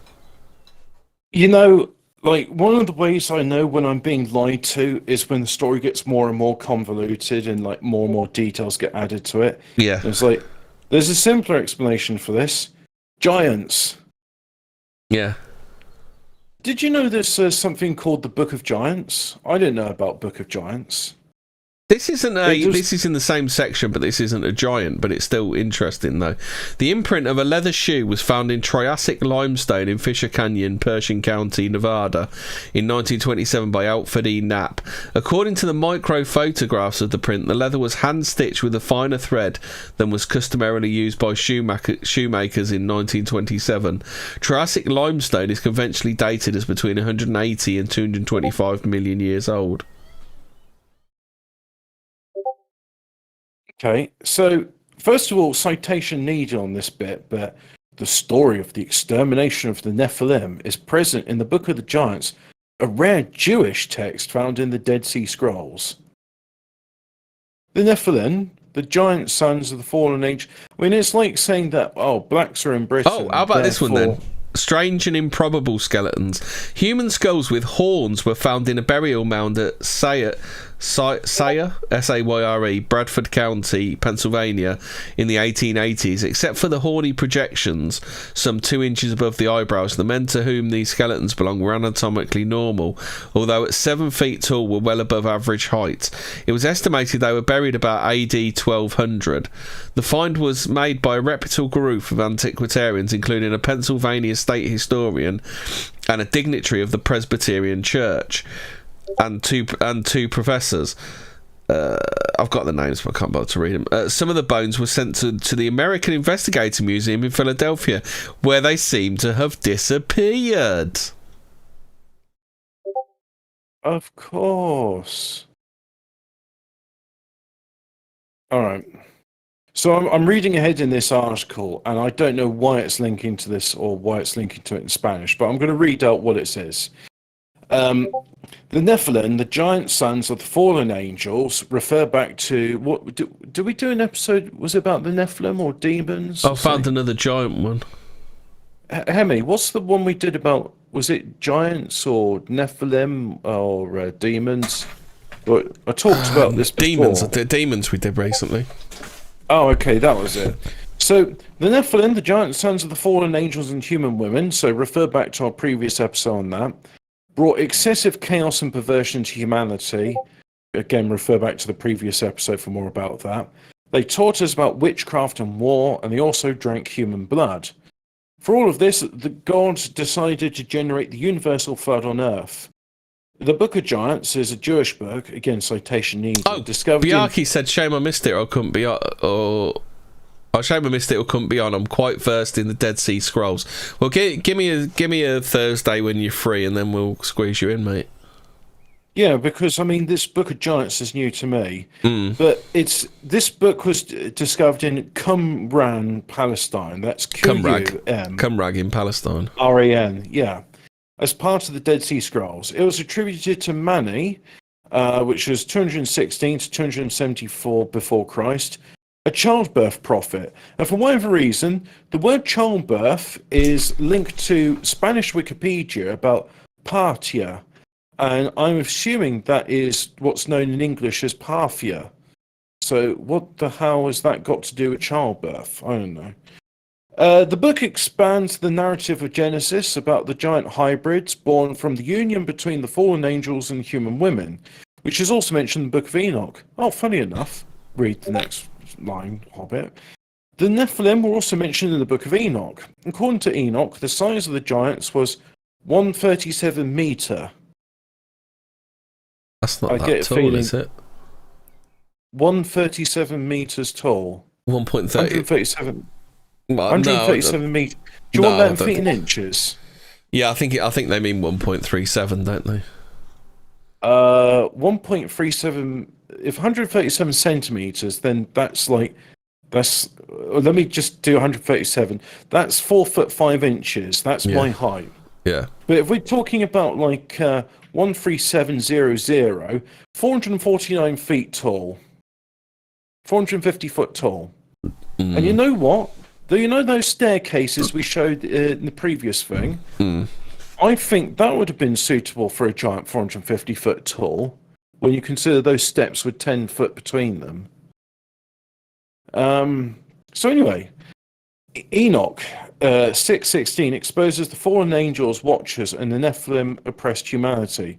They taught us malicious practices such as witchcraft, weapons manufacturing, war, also abortion as well. I think they called it a pessuary, a type of concoction you'd give to a woman to induce miscarriage.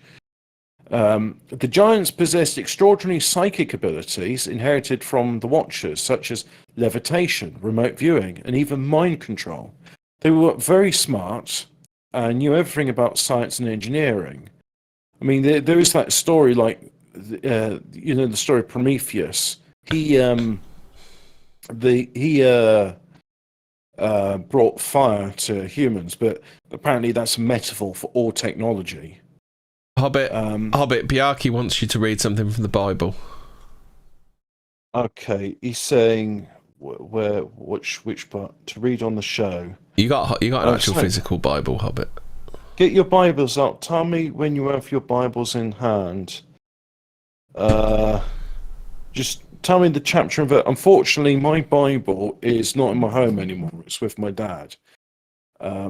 So plus, I've never had a King James one. I've always had a New International Version. But give me the chapter. Yeah, give us the chapter and verse. And I'll in the read meantime, I'll read this one out. You might be interested in this one, Hobbit. Oh, Genesis 14, not 6. So Genesis 14. Genesis 14, not 6. Go to Genesis 14. All right, so I'll read out the King James Version. So Genesis 14, because it also Ian said he's going to do a part 2 of the West. So I wonder if he's going to do Rose West, the prison years. Right, of the West, yeah. So let's have this in King James Version, not New King James Version. I want come on, I just want King James Bible Version. No. Do you want me to read this one quick? This is a good one, Hobbit. At the centre of one of the large Ohio burial mounds, excavators in 1891 found the skeleton of a massive man wrapped in copper armour. On the head was a copper cap, and copper mouldings encased the jaws. The arms were clad in copper, and so were the chest and stomach. On either side of the head were wooden antlers encased in copper, and the mouth cavity was filled with immense but decayed pearls. Around the neck was the necklace of bear's teeth inlaid with pearls. Beside the skeleton of the giant lay that of a woman. The remains were found at a depth of 14 feet in a mound, 500 feet long, 200 feet wide, and 28 feet high. All right, I've got it here. Right, so now. he says, read lines 1 to 6 from Genesis 14, then he will explain. All right, okay. And it came to pass in the days of Amphrael, king of Shinar, Arioch, king of Elazar, Shedlam, king of Elam, and Tidal, king of nations, that these made war with Bera, king of Sodom, and with Bersha, king of Gomorrah, Shinab, king of Admah, and Shemeba, king of Zebbaim, and the king of Bela, which Excellent is Zoar. reading, Hobbit. Thank you. All of these were joined together in the Vale of Siddim, which is in the Salt Sea.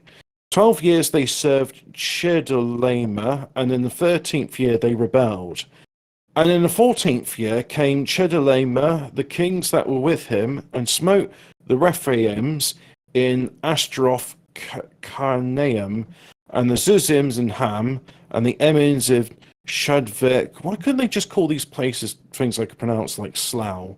in Shavev Kidderminster, and the Horites in their Mount Seir onto Aleph El Paran, which is by the wilderness. Also, I'll read a bit from Amos later on, but I might read that off the air. Yeah. All right then, Bjarki. Right, he's done. Smote the Rephaims in the Ashtaroth Karaim, and the Zuzims in Ham, and the Emins in Shava Kriathaim. Are the mountainous descendants of the Nephilim, or the sons of Anak? Is what you should have read. Oh, the descendants of Nephilim. Yeah, because it doesn't say Nephilim in the King James Bible. You have to read the things like the Book of Enoch and this Book of Giants, which I didn't know about. But the thing is, getting back to this article here, they also they got a You're scale. not interested for in the Copper Armor Hobbit? I thought you'd be interested in that one. Yeah, no, whenever the Bible mentions measurements of something, because of the way they do it, I can't get my head around it. No, the one I read out, the Ohio burial ground, the giant wrapped in copper armor. You're not interested? I thought you'd be more interested in that one. Okay. Right. So sorry, Biaki got the Hebrew names means giants like Emim and Zamuzimum. Pay attention to my wisdom, fools. Yes, well, it's a bit difficult when reading the chat and then doing that, but yeah, there's a thing to scale here. And yeah, when I throw a bone, interesting. pay attention. Like we'll do another episode, and come on, Biaki, we'll get you on again. Yeah, you were popular last time anyway. So what was the Ohio connection, guys? Sorry, the Ohio. That's the one. The Hobbit's absolutely not interested. So basically, they found a giant wrapped in copper armor in 1891. So it says one of the large Ohio burial mounds. So is there quite a few burial mounds in Ohio? There's two coincidences in your show today for me. One is I just explained to somebody about the serpent mounds of Ohio, which are serpents that are so huge you could have to kind of see them from an airplane, kind of. Oh yeah, so a bit like the Nazca lines, that kind of thing.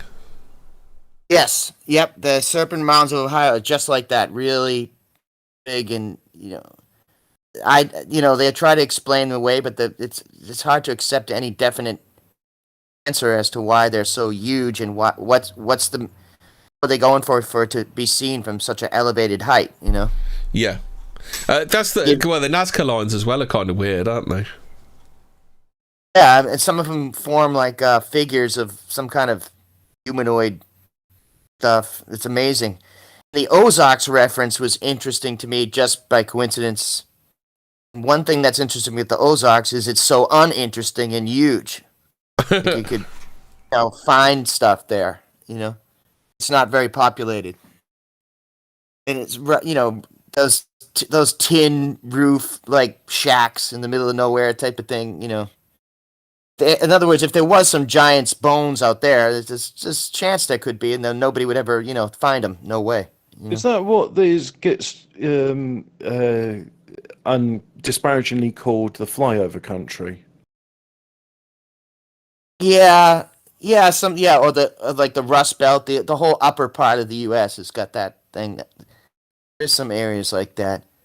Funny thing, when you fly over the U.S. too, you'll notice that it's all packed in the left and right coast, and then there is a big part that's like there's nothing there. It's like it's really barren, Well, Bianchi says, yes, all three different versions, and like Johnny Monoxide and Reinhardt, I know which versions were found in which countries and when. Yeah, they have a chat on Telegram, which I've been banned from, and I don't know why. Wasn't even given any warnings, just like, sorry, this chat is private, you can't comment anymore. But I'm looking at this infographic here, which I put in Doodling Pad, and it's showing like the various giant scales, and they're saying like the Og of Bashan and Goliath were anywhere from 12 foot to 18 foot tall. And they're saying, and I haven't got as far as Amos yet, so this is still to come yet, but they're talking about early Canaanite giants were anywhere from 24 to 36 foot tall. But did you know that giants are like mind controlling was psychic a bit? I mean, I guess it makes sense if they're so like Biaki the says the mound builder culture in the USA isn't something they want First Nations knowing about. He says to you, Clown X. Oh, Damien suggests guilt by association. I think, yeah, absolutely. There is the strangest thing about that they won't address the notion that people came over from your area or the continent very much at all, and I don't know what it's all about. Those wild stories about the Sinclair family coming over, different things like that. It's like very suppressed for some reason. Clown, out of curiosity, did you know that Michigan copper was found in the ancient Roman or Phoenician world? And unlike carbon dating, metallurgical forensics is a very well-established, well-understood science. And so they're like, yep, no doubt about it, this is Michigan copper. What's it doing in the ancient Roman world, traded by Phoenician Right, so merchants? speaking of the Og of Bashan, he's going to have to come on and explain to us, because I don't really know. So then he puts a link to Room El Hiri, which is an ancient megalithic monument consisting of concentric circles of stones with a tumulus at the centre.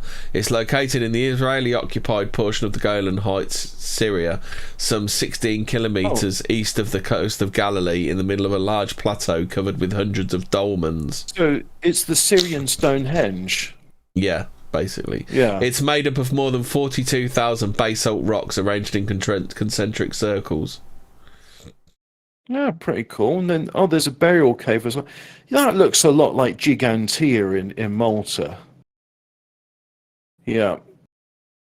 Yeah, I mean, the fact that there was people that were already over here in North America longer ago. I don't know why the establishment doesn't accept any discussion of it.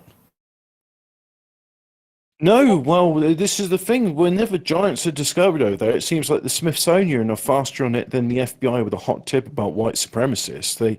They're just there. It's like, yeah, we'll have all these bones. Oh, you're definitely going to show the museum? Yeah, we're definitely not going to put it in the locked cupboards, never to be seen again. So, here we go. Here's some fragments from the Book of Giants. Fragment 2. They desecrated. 2. They fathered. Giants and monsters. 3. They fathered and surprised the whole earth was corrupted. 4. With their blood and by the hand of the 5 giants, which was not enough for them. 6. And they were looking to devour many. 7. 8. The monsters attacked him. And then it goes on to say the universal flood for extermination of Nephilim. So Bjarki says the Golan Heights is where Og lived. Oh, okay. Is Og? Oh no, that's different to Gog and Magog. That's something else. But that's why, yeah, we did talk about this in the demons episodes, because I was talking about the floods and how that the spirits of demons roam the earth because they can't go to hell, or they won't go to hell, and they can't go to heaven, so they're condemned to roam the earth forever, or at least until God sorts them out. You know what the Medi tribe is? No, I don't know anything about the Medis. No. Well, look, I mean, our show's open, and these guys, if you know something about it and you want to share what you've got, come on the show. It's how we found Ian, didn't we? He was gobbing off in chat, weren't he? So he said, come on then, mate. Didn't we? Yeah. That's basically, it's the chat is open. You get the details in, we have you on, and we'll hear your story, because, I mean, I'm just started off with this thing, like my theory is, they're trying to make the world mundane to try and divorce us from the nature of God and our reality. And one of the things they do about this is historical. Oh, did you know about the carved and lead-filled joints on the Baalbek stones? They can't date them. Millions of years old. Is there anything like the carved joints between the stones in Machu Picchu? Bjarki, I'll set up a StreamYard for it. Don't worry about it. Just let me know when you want to come on. Yeah, if anybody doesn't want to come on Discord for any reason whatsoever, we can use StreamYard or whatever else you want.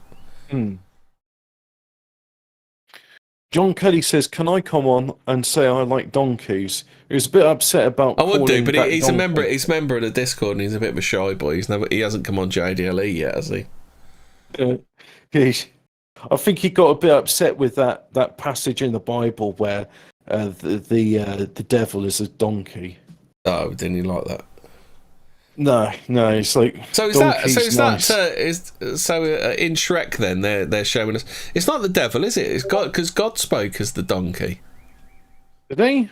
We read it. I heard that. I read the actual passage out, Hobbit, and the donkey and God spoke through the donkey and said, "Why did you hit me 3 times?" But I don't want any spoilers. You see. I read a bit of Ezekiel, but then I was like, actually, you know what? I'm going to go back and read the rest of the Bible the first. UFOs. The UFOs are in Ezekiel, aren't they? Are they? Yeah, the big fiery wheel that he sees.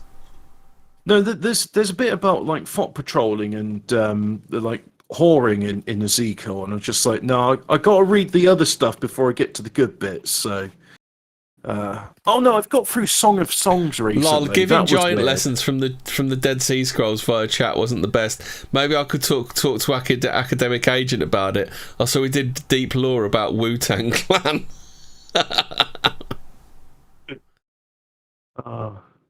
What's this about Donkey watched Jesus die and got sad? Because don't know. I don't. Actually, going from giants to I found this in obviously because I'm reading a book, not the internet. So I'm just watching it. There's two things. They're like, did you want to do it? I don't think there's enough to do an episode. But what about the toads that are found in rocks? Have you ever read any about that? Any of that stuff? I read a story. There was some dude was stoking his fire. Then there was a pop and something was crawling around in there. It was a frog that lived for five weeks. It was translucent and didn't have a mouth. Oh, so it's they're not fossils. They're actually found inside like rocks that they couldn't have just they couldn't have crawled into, if you know what I mean. Okay. We've got 15 minutes left. Shall we do a bit of unexplained mysteries? I was going to do this one. I found one about tools of tiny people. In the last years of the 19th century, hundreds of flint tools were found beneath the moorland peat of East Lancashire's Pennine Hills. By their miniature size, they seem to belong not to the province of ancient man, but rather to the world of dwarfs or gnomes. Dwarfs. None of the tools found, scrapers, borers, tiny crescent-shaped knives, were longer than half an inch. Many were smaller than a quarter of an inch. The flaking by which they were shaped and brought to a sharp edge was so fine that in many cases could only be appreciated through a magnifying glass. So just remember, this is like the end of the 1800s, so it's the last years of the 19th century. The flints were not bird points used for bird hunting. Seems evidence from the fact there were nothing representing an arrowhead was found among them, and while the scrapers and borers might conceivably have fitted with wooden handles, they are far too small to be used by ordinary human hands. Two observations suggest that this was not done. No board or engraved materials were found in conjunction with the flints, and not even handles. The scrapers would have been hopelessly impractical for the task of scraping flesh from animal hides. The same observations apply to the crescent-shaped knives, which were in any case clearly not designed to have handles or be placed in wooden holders.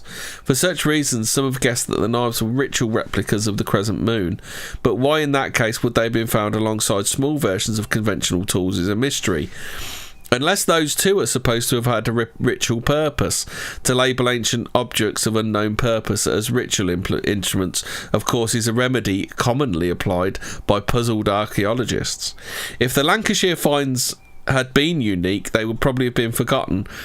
But other examples of tools apparently fashioned by miniature people were found in England beneath the floor of a drowned forest in Devon and in the sandy heathland of Suffolk. More finds of pygmy flints have been made in other parts of the world: Egypt, Africa, Australia, France and Sicily, for example, and in India, where small crescent-shaped knives of flint and agate were found in caves of the Vindhya Hills. Whoever the makers of the pygmy flints were and whatever their purpose, they seem to have been an established class of artisans and to have plied their delicate craft from one end of the world to the other. Okay. So Marco Coletti Spaghetti says, have you seen the documentary about an ogre, a donkey and a dragon? I have indeed seen that documentary. It sounds like a porn. I don't want to watch it. You know what it is? It's Shrek he's talking about. Oh, I don't want to watch it. Well, no, you think it's Satanism, although it was God's voice coming from it. Well, I'll have to. I'll get to that a bit, and then I'll be like, "Oh, hey, Hemi, I finally got to the bit about the talking donkey." And the adversary. It seems like Academic Agent was absolutely bang on with his, because he apparently doesn't know the difference between a Cantonese 80s gangster flick soundtrack sample and a 1970s samurai series. Kept calling everything kung fu.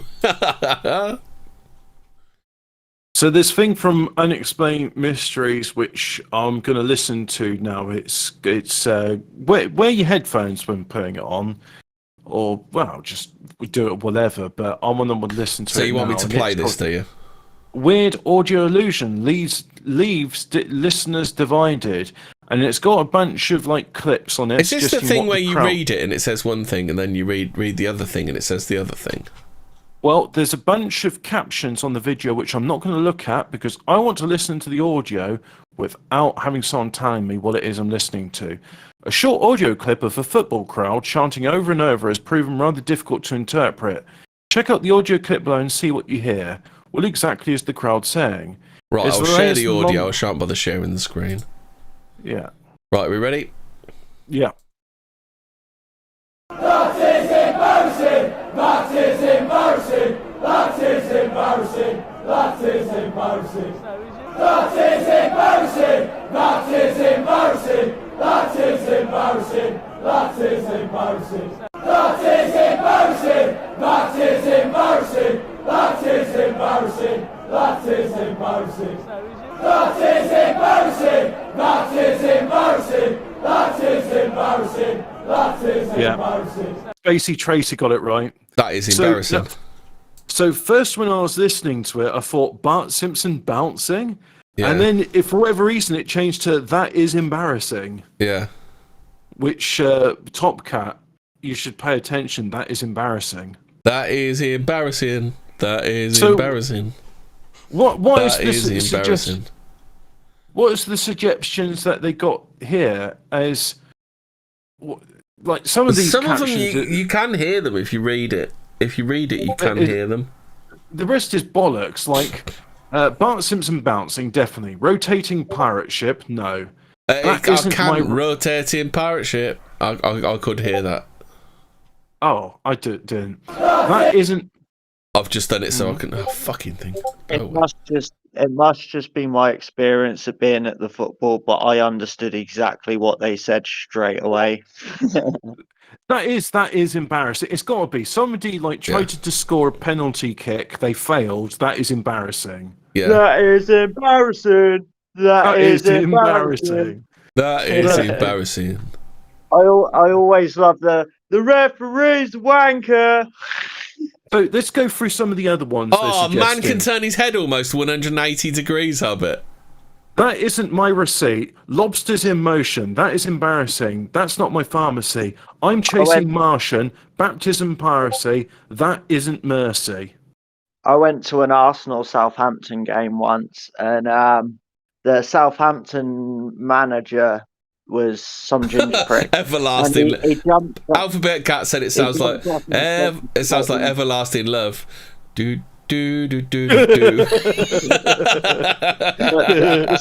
Southampton managers jumped up and started shouting at the side of the pitch. I was about 11 years old, and everyone in the Arsenal stands just jumped up and gone, "Sit down, you ginger cunt! Sit down, you ginger cunt!"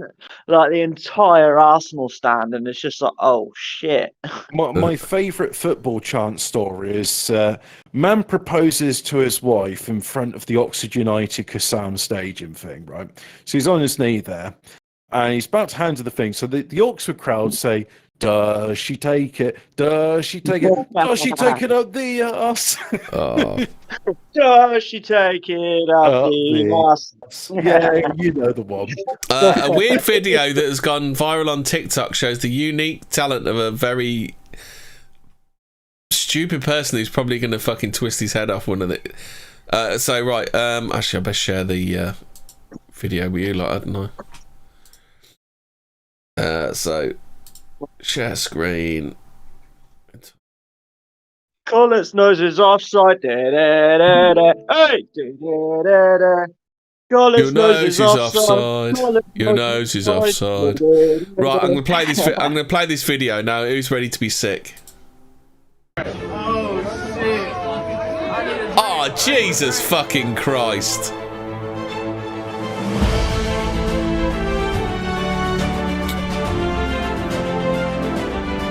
Oh, what do you think's that, Hobbit? Right.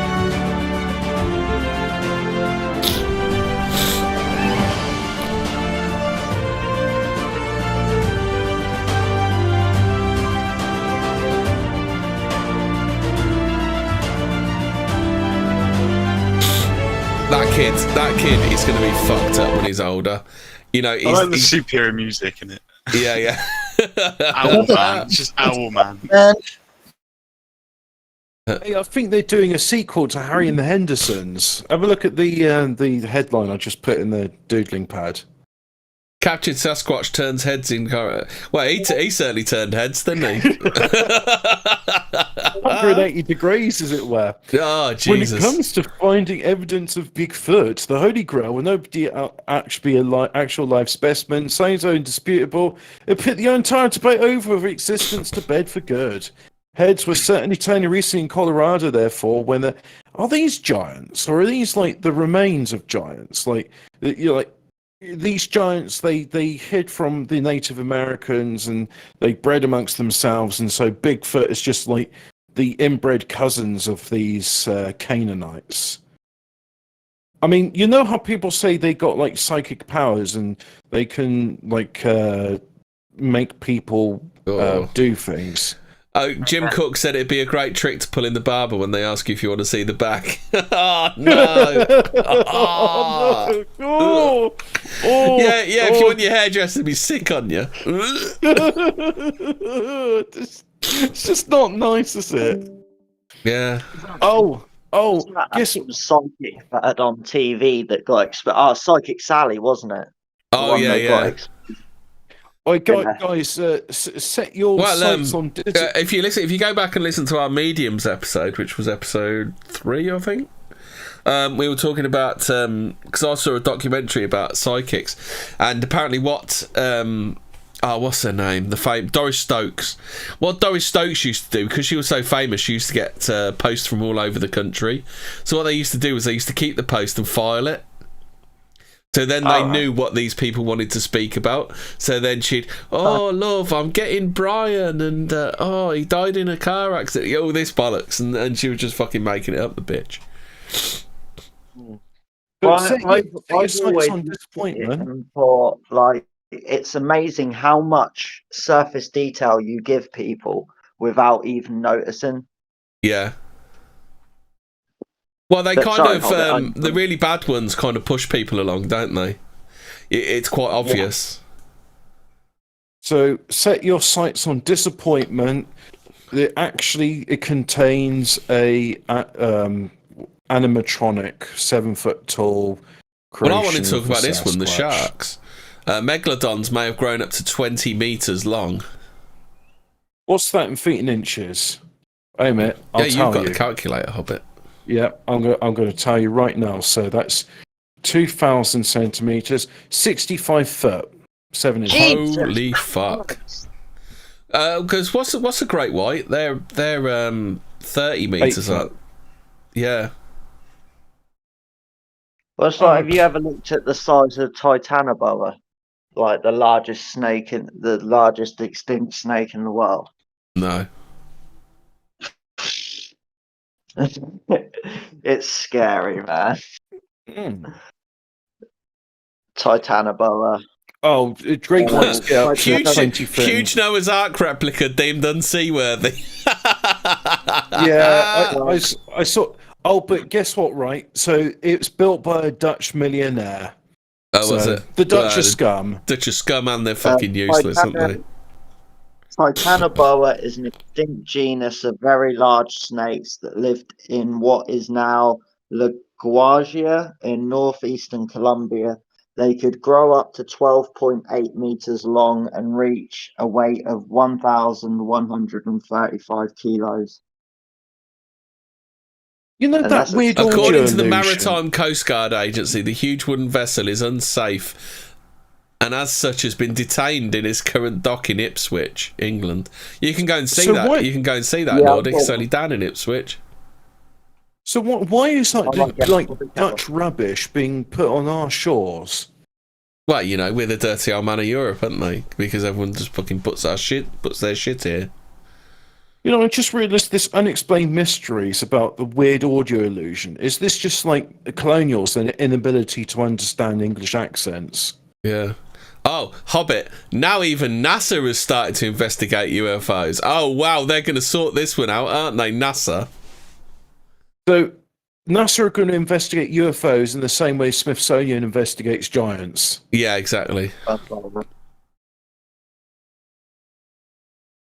they trying to prove UFOs exist to BTFO as flat earthers, Hobbit?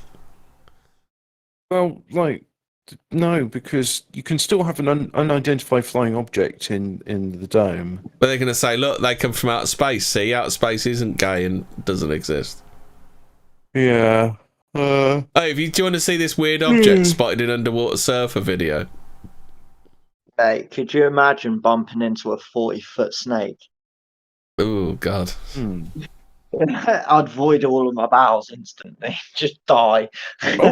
There's an exciting thing in fusion. We're going to have a Mr. Fusion in our homes next week.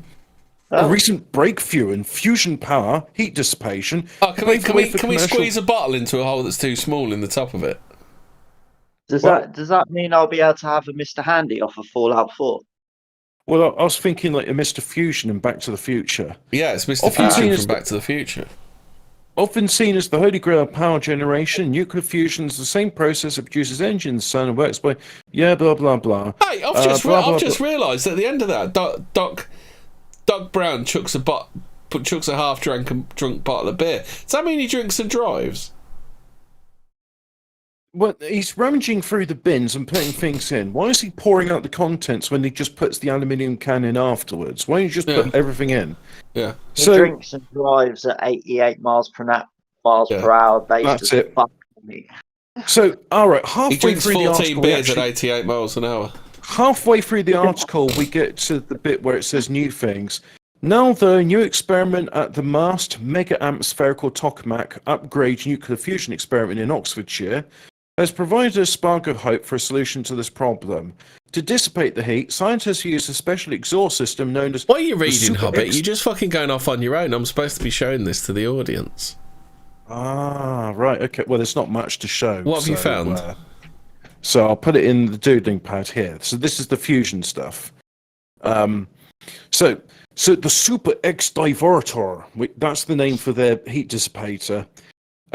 So they use a Super X Divertor, which is 10 times more effective than previous systems and could help components last much longer. The development has been described as a game changer. We built the MAST upgrade to solve the exhaust problems for compact fusion power plants, and the signs that as we've succeeded, so project lead scientist Dr. Andrew Kirk. Well, that's a proper English name. Super X Divertor reduces the heat on the exhaust system from a blowtorch level down to more like what you'd find in a car engine. This could mean it would only have to be replaced once during the lifetime of the power plant. While the promise of a cheap, clean, limitless energy through nuclear fusion all seems to be a couple of decades away, perhaps at last this is the critical breakthrough we've been waiting for. Great. I'm pleased to hear that there's some bit more stuff in fusion power. That's good.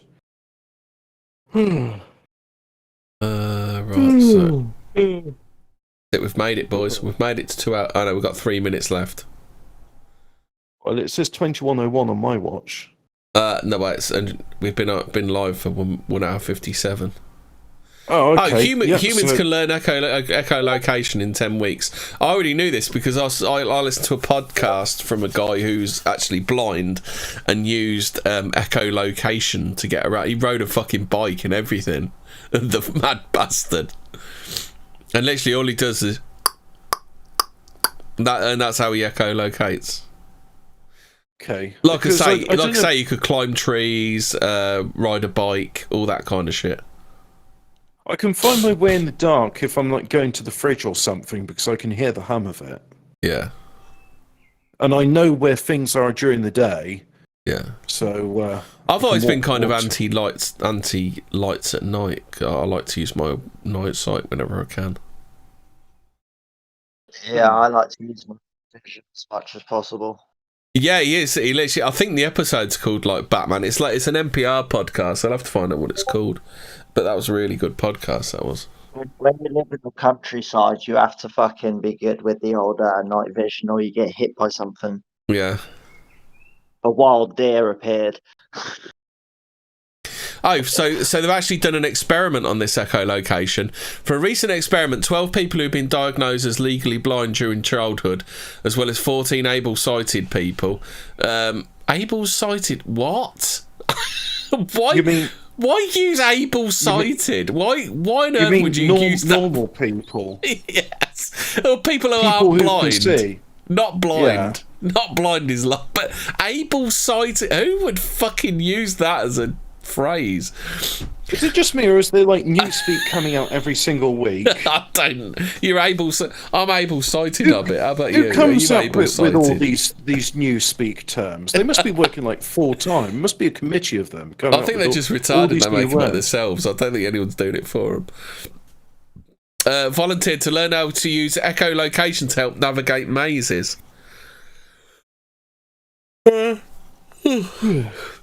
During 20 training sessions of up to 3 hours long, they learned how to produce clicks and interpret the echoes to determine their immediate environment within the context of a virtual maze.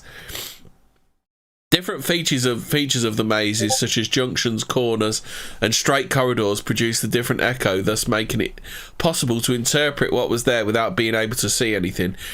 Interestingly, the volunteers were almost as adept at this task within this short time frame as expert echolocators who have been practicing their technique for years.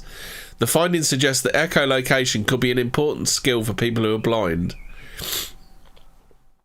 It just kind of, I wonder what you feel or see. It just seems a bit weird, doesn't it? We just have to rely on those senses more. Yeah. Like we use echolocation when you hear a sound and you're trying to work out where it is and you're trying to pinpoint it.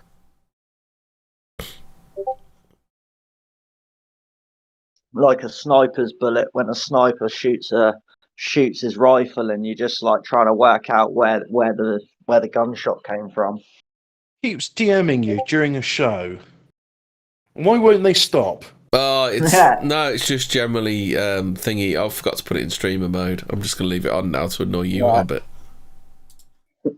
Okay. Conjuring house owner says it's still haunted. The family who live in the real-life house on which The Conjuring was based claim to have seen ghosts there. Immortalised by 2013 in the supernatural horror movie The Conjuring, this remote Rhode Island farmhouse was the scene of a notorious real-life haunting that plagued the Perron family for years. The story goes that a witch had cursed the property, dooming anyone who'd lived there. The Perrons experienced all manner of unexplained occurrences on which the witch reportedly became increasingly sinister and threatening as time went on. These days, the house is owned by Madison Heinzen and her family, who moved there in 2019. It doesn't appear as though the activity at the house has settled down, however. Madison, in particular, has had sightings of what has been described as a woman in a wedding dress. This happened last year when I was in the kitchen, she said. I was eating dinner by myself and saw someone run by me. I caught it by the left corner of my eye and all I saw was a veil and a skirt and it just vanished into thin air. This all happened in the span of 3 seconds. I just sat there in complete disbelief, not knowing what to do afterwards. The new owners have also observed doors opening on their own and heard mysterious disembodied footsteps echoing in the darkness, amongst other things. I don't have the feeling of anything evil, but it's very busy, said Madison's dad, Corey. You can tell there's a lot of things going on. As things stand, it doesn't look like the activity is likely to stop anytime soon. Right, are we done then, guys? What an American name. Yeah. Are we all done, guys? I think so. Yeah. Good night, all. Stay spooky. Remember, wasn't it Ross used to say at the end of Crime Watch? Remember, haunting and spooky stuff is common, but it's not as common as you think. Don't be scared. Don't have nightmares. Watch the skies, folks. Yeah. Don't trust darkies.